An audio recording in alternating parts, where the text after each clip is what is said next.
Hi besties, welcome to or welcome back to my YouTube channel and welcome to Bookmas Day 2. I have a very fun reading vlog in store today because it is time for my Christmas reading vlog.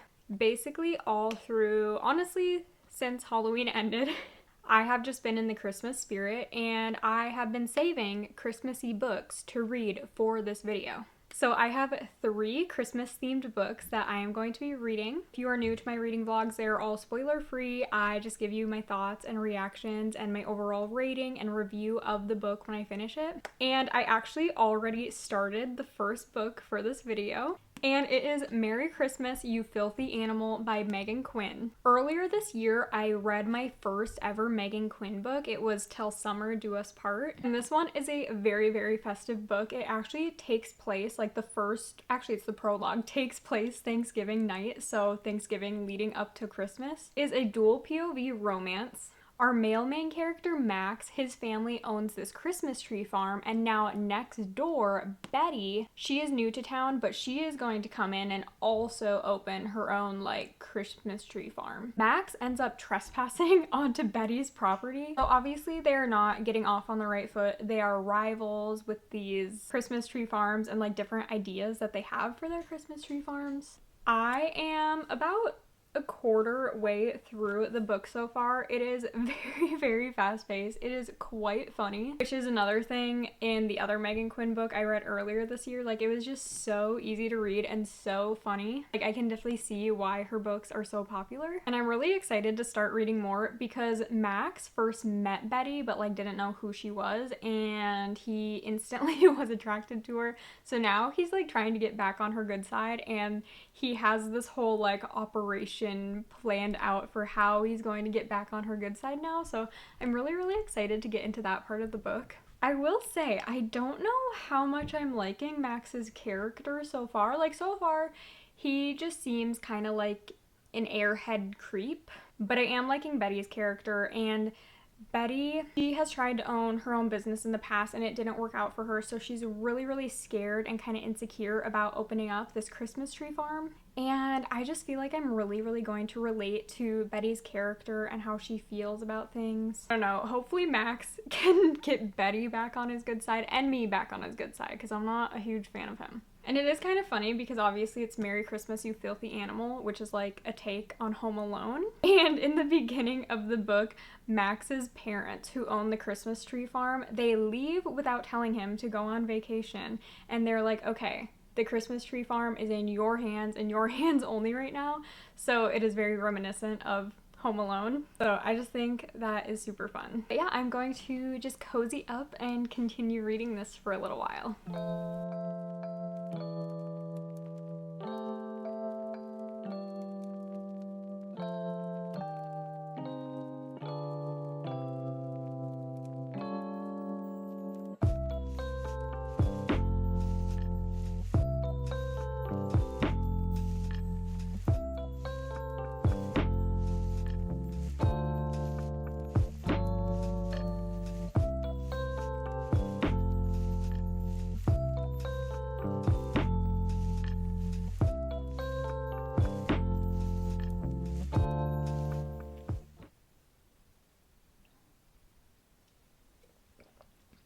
Ooh, this new ginger ale, Olipop flavor, a little spicy, real ginger. It's good, but at first it's ooh.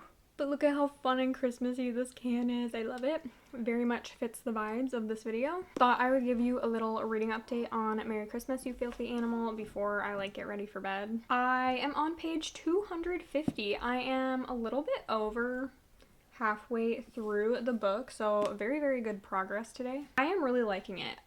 Kringle is the town that they live in, and this is the second book.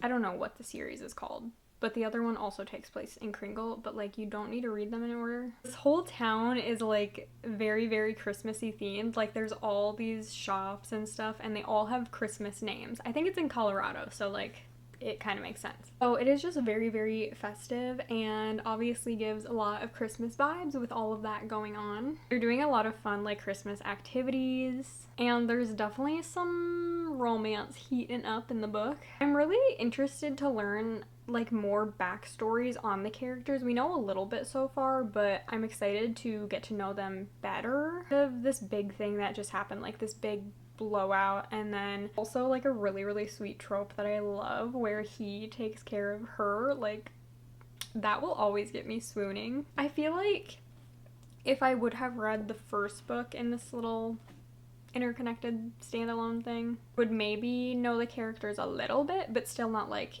into deep in the characters. It is really, really fun. I'm definitely starting to like Max a little bit better. Like I said, wasn't really loving him and his character, but as we learn more, I'm definitely warming up to him. Also, like, there's still something we as the reader don't really know what's going on with him, so I'm very interested to see like the truth behind something that was brought up earlier with his character. But yeah, I think we have just gotten to like the turning point of the book with, you know, this big thing that happened between them. So it'll be very, very interesting to see how it goes. One thing that I am scared of though is like with information dug up from the past, I feel like that always kind of makes a third act breakup brew, which I hate third act breakups. I am a third act breakups #1 hater. So I'm really hoping that whatever truths we do learn about each character, like, it's fine. Like, I hope they can resolve it like adults. Like, they're 30 years old. Why wouldn't they be able to resolve it like adults? That's all, though, that I really have to update on as of right now. I am hoping to finish this tomorrow because it is going super quick. I feel like I'll have no issue finishing it tomorrow, but we'll see.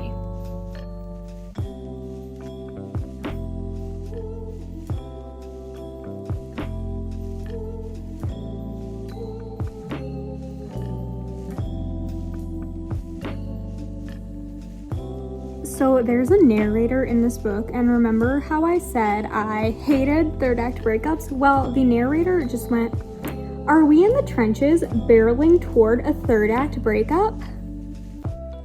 Narrator, you better just be messing with me right now, because I don't play about third act breakups.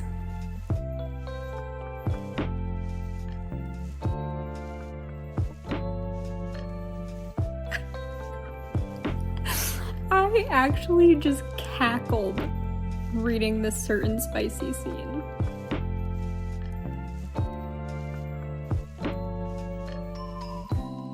I just finished Merry Christmas, You Filthy Animal, so I just wanted to hop on and give my final thoughts and rating. This was very, very cute. I can see how so many people are Megan Quinn fans. I myself, after reading 2 of her books now, I feel like it's safe to say I'm a Megan Quinn fan because I just really enjoy her writing style. She is so funny, and also, even though her spice scenes are quite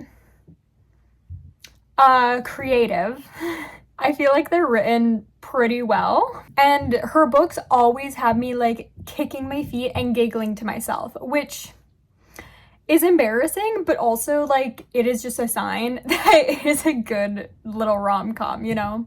So definitely really liked those aspects of the book and just all the Christmas vibes. It is so fun. However, I'm never gonna be able to look at chocolate covered cherries and popcorn garland the same because there were some intimate spicy scenes with those. Yep, I'm just gonna leave it at that. I know some people also hate epilogues in books, but this one, it was really, really cute. It was really, really sweet, and it just had me swooning. I'm gonna go with a 4-star rating with this one. I was really, really annoyed with Max, the mailman character, at times, especially in the beginning of the book. I was just like, I do not like him whatsoever, but he had amazing character growth and development, so that always gets an A+ from me. And I liked Betty the whole time. Like, I felt like I saw myself in her a lot. Just being really afraid to do things, even if it's like something I love, just being afraid because I'm afraid of failure. Oh, I really appreciate seeing representation like that within characters because I feel so deeply with it.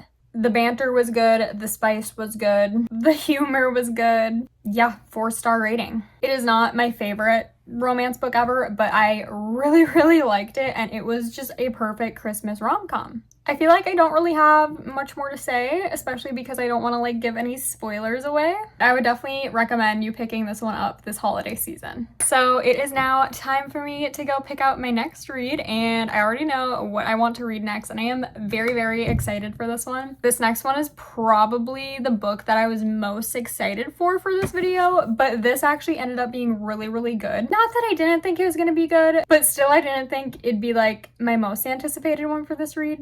Or this vlog, I mean. So we'll see if the next one lives up to my expectations.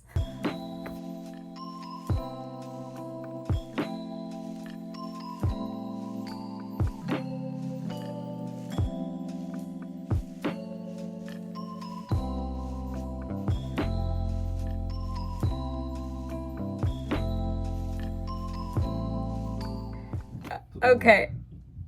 What? I was gonna say they'll be more distracted by the hair, I'm sure. Yeah, ignore my husband's hairy back. I'll hold, whoops, the book's upside down. Oh, it's still backwards. Hold on, I don't know what I'm doing. You know what? I'll just shift myself and then you can, Sounds like it went well. Okay, I'm covering him up now, so you can watch Rocket League instead of his hairy back. I started Good Spirits by B.K. Borison yesterday, and honestly, it's just been like a day. I'm not gonna sugarcoat it. Last night we got a foot of snow, so that was just fantastic, and I hate it here so much. And then today I was just very, very busy cooking and baking all day, and also like filming and editing other videos, so I didn't get a ton of reading time in last night. And today I got to page 100 though of Good Spirits, and this book is like a take on A Christmas Carol because Nolan is the ghost of Christmas past and Harriet is just like our normal female main character, but he has come to take Harriet to like see her past and see what she has done and how she can make herself better, you know, like A Christmas Carol with Scrooge. Right? That's with Scrooge. What? Is A Christmas Carol with Scrooge? Scrooge McDuck? What? What were you saying? Oh. Like, they take Scrooge, right? Because he's a bad guy. Like, he's very, very greedy. Like, the past, the present, the future? Yes. Okay. I was not keeping up. That's Scrooge, right? I'm still not getting a clear answer. I think I'm pretty sure it's Scrooge, okay? Because Scrooge is like cheating people out of money at Thanksgiving and Christmas time. So then the ghosts of Christmas past and present and whatever takes him, and they're like, hey, you're a terrible person. You need to fix yourself. And Scrooge is a better person at the end of it. Is that right? Or am I just like making something up? Like, am I meshing stories? That's true. I don't know about the name, but it is where like he is super greedy. It is Scrooge. Yeah. I know the name is Scrooge. I just don't know. Ebenezer Scrooge. Yes, yes. See, I told you it was Scrooge. He said Scrooge McDuck. This ain't no Mickey Mouse, Donald Duck crap. I'm not listening. I'm playing Rocket League. The viewers are watching. We forfeit. Did you watch him lose? Anywho's, this is a dual POV romance between the ghost of Christmas past and Harriet. There's not really any romance yet, which is fine because it's just like building up kind of both of their backgrounds. Nolan is, oh, my bookmark is falling out. Nolan is Irish, but he died a very, very long time ago, and he's been a ghost for like 100 years. So we can assume he died when he was very young, like, I don't know, 100 years ago or something. And yeah, it's his job to like find the people who have done wrong, and on December 1st, like, go to them and try to bring them to the past so that they can witness what they did wrong in their past. So he's trying to do that with Harriet right now. But Harriet doesn't, like, know what she did wrong that has her deserving this, because usually it's, like, really, really bad people. And Harriet is just, like, a pretty normal gal. So she's like, I don't know why you're here for me. He's like, I don't know why I'm here for you either. Like, we have to go to your past to be able to know. So I think that'll be really interesting because Harriet does have like family issues, family drama. So I'm sure it has something to do with that. And then Nolan, there is like this weird draw between the two of them. He's like, I know Harriet, like yada yada yada, like I feel so compelled by her. I feel like I recognize her. She's so familiar. But like obviously they never met because Harriet was born in the 21st century, or I don't know, in the 90s or 2000s. And Nolan was born in Ireland a long time ago. I don't know, I'm liking it. I'm not liking it quite as much as Merry Christmas, You Filthy Animal, just with like the writing style. The writing is much slower and it's just like not super rom-com-y. I do like dual POV in romances so we can get inside both of their heads, see what they're both thinking during certain situations. I feel like that's always very important in romances so that there's no miscommunication really. Well, there might be miscommunication, but there's no miscommunication for us readers, you know what I'm saying? There's something else I was gonna say, but I forgot. I feel like this is gonna be much more romance than comedy. But again, very Christmassy. Harriet has this thing, like she loves candy canes, so those are very prominent throughout the book, but it is taking place in the month of December, so obviously it's very Christmassy. Harriet is a person who loves Christmas. I feel like that's all I really have to say right now. Obviously, I'm not too far in. I'm probably like a little over, maybe like a third of the way or so. No, definitely not a third yet. A little over a quarter of the way. So just not like too much is happening yet, but I will definitely update when something does happen.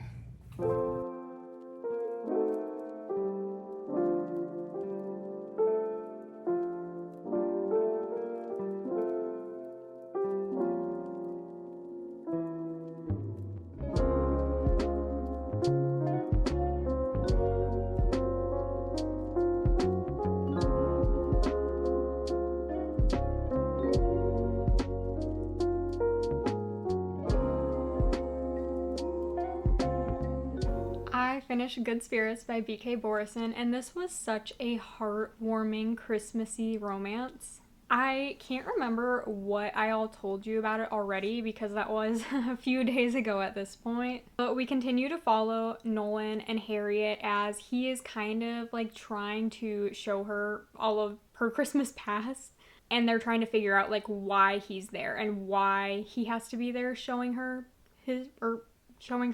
her past. But there are definitely some anomalies happening within Nolan haunting Harriet. Things that have never happened before, and he is a ghost of Christmas past. So he has haunted several people. He's been dead for like 100 years. So 100 years of haunting people. And things that have never happened to him before are happening with Harriet. So they're kind of trying to discover why they're like tied together in that way. And as the month of December continues and he continues like haunting her, they become friends, and there are so many sweet moments that, you know, turn from friendship to romance. This was so sweet. It kind of gives me a combination of the 7-Year Slip and Love of My Afterlife, but make it Christmassy. And honestly make it better. Well, I wouldn't say it's better than the 7-Year Slip. It's definitely better than Love of My Afterlife for me personally. This is definitely a romance with emotional depth to it, which I always love. Like Merry Christmas, You Filthy Animal was a rom-com, but this is like a true romance, very minimal spice, so that's why I say it's like a more sweet romance. These characters just have like such real feelings, I guess. Well, not really Nolan, because he's kind of a ghost, and like the things that he feels are ghosty, I guess. But Harriet, she is like such a vulnerable and sensitive person, and I love seeing characters like that because I feel like a lot of times in books, female main characters are written to be like super strong and just like, I don't know, not like super dainty and feminine, which there's nothing wrong with that, but I love reading about more so dainty, feminine, sensitive women because I myself am a very sensitive and emotional person, so I like being able to read about characters that I can relate to more. That being said, I feel like I wasn't getting super emotionally attached to these characters at first, which I think is really interesting after finishing the book now and feeling so much of myself within Harriet. But at first I was kind of bored, I'm not gonna lie. Like there was this huge bang in the beginning, big thing happens, and then it just kind of like slows down, fizzles out a little bit. But then like at the halfway part of the book, I was really getting into it again, really enjoying it, and really enjoying where it was going with the characters and how they're like intertwined. So I am going to give this another 4-star rating. This was really good. I really loved it. And this is honestly like the perfect book to cozy up with this Christmas time if you're looking for a bit more of an emotional read. And now I am going to start the last book of today's video, which is Christmas Camp by Karen Schaller. And this book is now a Hallmark movie. I'm very excited for it. Obviously, Hallmark movies are very nostalgic, just very cozy, feel-good movies. Are they a little cheesy? Yeah. Are they a little cliche? Yeah. But sometimes you need that once in a while. So this is what I'm gonna get started on.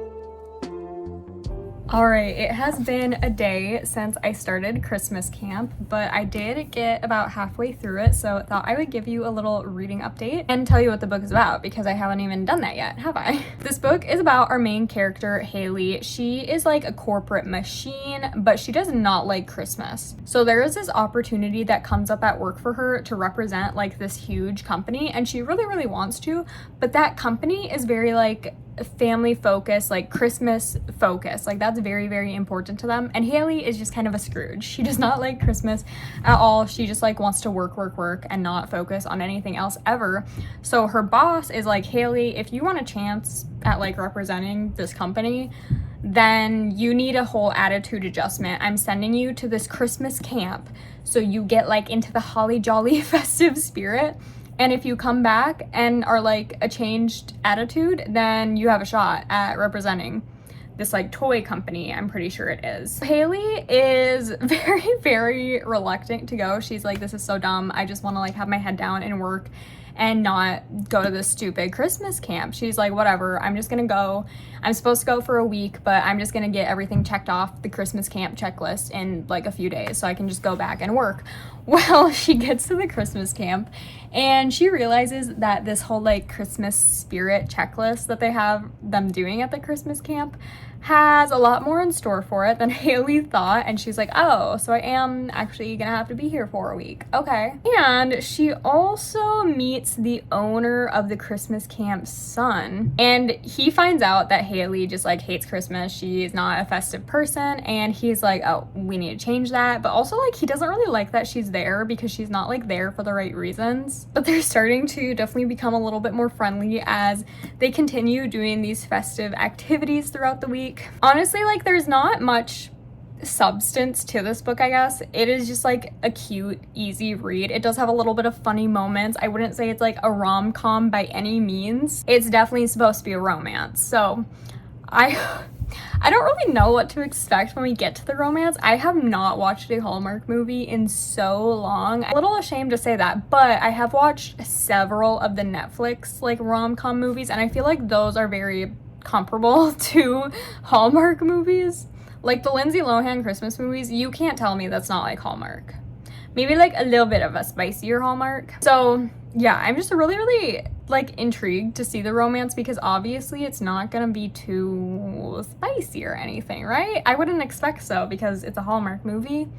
And Hallmark is usually like family friendly, pretty clean, which I'm fine with. Honestly, if I have just like a sweet, no spice romance, I will really enjoy that. Just like when I think of like a family friendly romance, I'm like, what even is that? Like I literally don't know. I don't remember from watching Hallmark movies in the past. But no, it is really cute, really fast paced. I mean, it seems like the whole book's gonna take place over like the span of a week, maybe 2 for after Christmas camp ends to see how Haley's whole attitude adjustment goes. And I truly believe you could read this in a sitting or two. It is very, very easy to read. I mean, I've gotten through like 185 pages today. That's where I'm at right now. And that's when I had like a busy day. Like, I have not been home, like not doing something, not being busy with something for a good part of the day. I sat down and read for maybe like 2 hours today. So you could definitely get through this very, very quickly. But my plan is to just chill for the rest of the night and then wake up and finish this. And hopefully, like Haley, I will be more of a holly jolly festive person after reading this. Not that I'm not like already excited for Christmas, especially after we've gotten so much snow here in Minnesota in the last week.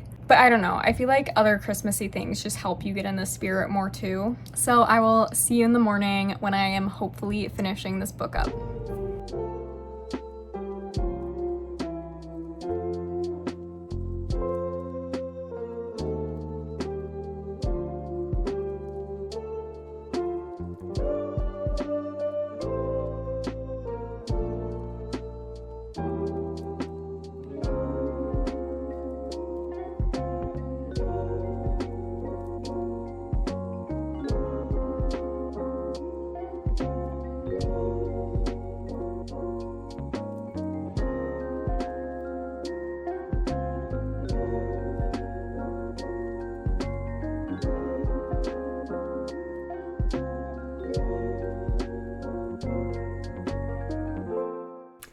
I have finished Christmas camp, so I wanted to hop on and give you my final thoughts. This was just a really, really sweet, cute book. Honestly, it reminds me a lot of the new like Christmas Netflix movie, Champagne Problems. That one like literally just came out, I'm pretty sure. So if you've watched that already, I feel like you might enjoy this, if you enjoyed the movie, obviously. But yeah, it really does just like feel like a cozy Hallmark movie. Very, very cute. Not a ton of emotion from the characters, which is fine, but if you've been watching me for a while, you know that I really love emotional depth within my books, because otherwise I just feel like I can't connect to the characters or relate to the characters in any way.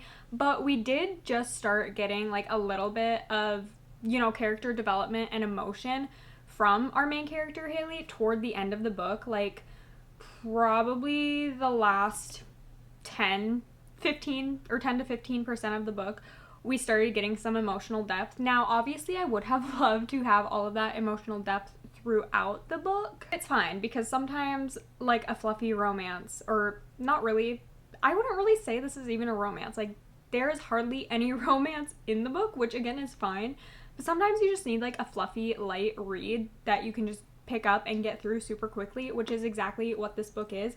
And this one's obviously Christmas themed, so that is really, really fun. It's just very, very heartwarming, a beautiful found family trope, and it really just makes you appreciate what Christmas is actually about and just like getting into that holiday spirit. There was some like third act conflict at the end, which, again, if you've been watching me for a while, you know that I hate a third act breakup, third act conflict. I literally talked about this with Merry Christmas, You Filthy Animal. So I did not love that either, especially when there was like no really like romantic relationship between the characters. I'm like, literally, why are you having like a breakup right now? But once again, like, it's just a sweet, cozy book to cozy up with. So I can't like be expecting too much from it, and I feel like I went into it with expectations of not expecting too much from it, because I was like, yeah, this is gonna be a cheesy Hallmark-esque book, movie, I don't know what I'm trying to say. And that's exactly what it was. Definitely don't go in like thinking it's going to be a mind-blowing romance book, like best romance book of the year. It was good. I give it 3.5 stars. Like, I really, really enjoyed my time with this, but I'm probably not gonna like remember it too much. I might remember it like next Christmas season, but it's not really gonna be like characters that I think of too much probably after Christmas passes. I do think it would be cute to go watch the Hallmark movie now, which I don't even know if I can get the Hallmark channel. We'll have to see about that. But yeah, this does really just have me in a mood to like go watch all the cheesy Netflix Christmas movies. What can I say? I am very glad to report though that I would recommend every single Christmas book I read in today's video. If you are just looking to cozy up with something by the Christmas tree or by the fireplace, these books will definitely do it. Please make sure to give this video a big thumbs up if you enjoyed it, and please subscribe to my channel to see more content. I will be posting every other day leading up to Christmas for my 12 Days of Bookmas series. So I will see you back very, very soon with a new video. Bye!